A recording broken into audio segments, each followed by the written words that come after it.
എന്നെ അറിഞ്ഞാനും എത്തി മലയാള താരങ്ങളുടെ ചങ്കിടിക്കുന്നു. മലയാള സിനിമാ വ്യവസായത്തെ കൂടുതൽ പ്രതിസന്ധിയിലാക്കാൻ മറ്റൊരു ബ്രഹ്മാണ്ഡ തമിഴ് ചിത്രം കൂടി ഇന്നലെ തിയേറ്ററുകളിലെത്തി. ഗൗതം വാസുദേവ് മേനോനും അജിത്തും ആദ്യമായി ഒന്നിക്കുന്ന എന്നെ അറിഞ്ഞാൻ എന്ന ചിത്രമാണ് 100-ലേറെ തിയേറ്ററുകളിൽ ഇന്നലെ റിലീസ് ചെയ്തത്. വിക്രം ശങ്കർ ടീമിന്റെ ഐക്യ പിന്നാലെയാണ് എന്നെ അറിഞ്ഞാൽ എത്തുന്നത്.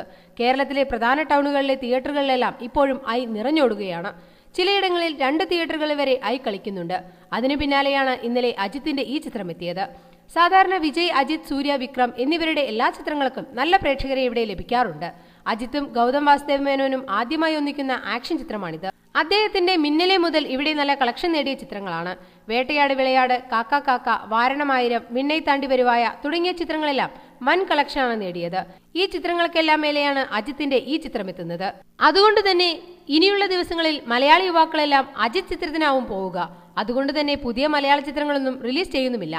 ഐക്ക് ശേഷം ഇറങ്ങിയ മലയാള ചിത്രങ്ങളൊന്നും നല്ല കളക്ഷൻ നേടാത്തതുകൊണ്ട് മോളിവുഡിലെ നിർമ്മാതാക്കളെല്ലാം പേടിയിലാണ്.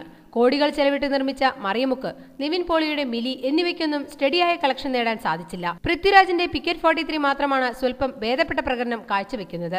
അജിത് ചിത്രത്തിനു പിന്നാലെ ധനുഷിന്റെ അനേകൻ റിലീസ് ചെയ്യുന്നുണ്ട്. ധനുഷിനും ഇവിടെ നല്ല പ്രേക്ഷകരാണുള്ളത്. അതിനുശേഷം കമലഹാസന്റെ ഉത്തമ വില്ലനും എത്തും. സൂപ്പർ താര ചിത്രങ്ങൾ വരെ റിലീസ് മാറ്റിവെക്കേണ്ട ഗതികേടിലാണിപ്പോൾ. മമ്മൂട്ടിയുടെ ഫയർമാൻ ഇനിയും റിലീസ് ചെയ്യാൻ നിർമ്മാതാവ് മിലൻ ജലീൽ തയ്യാറാകുന്നില്ല. കളക്ഷൻ കുറയുമെന്നത് തന്നെയാണ് പ്രശ്നം. കഴിഞ്ഞ വർഷം ഇതേ സമയമാവുമ്പോഴേക്കും 10ഓളം മലയാള ചിത്രങ്ങൾ റിലീസ് ചെയ്തിരുന്നു.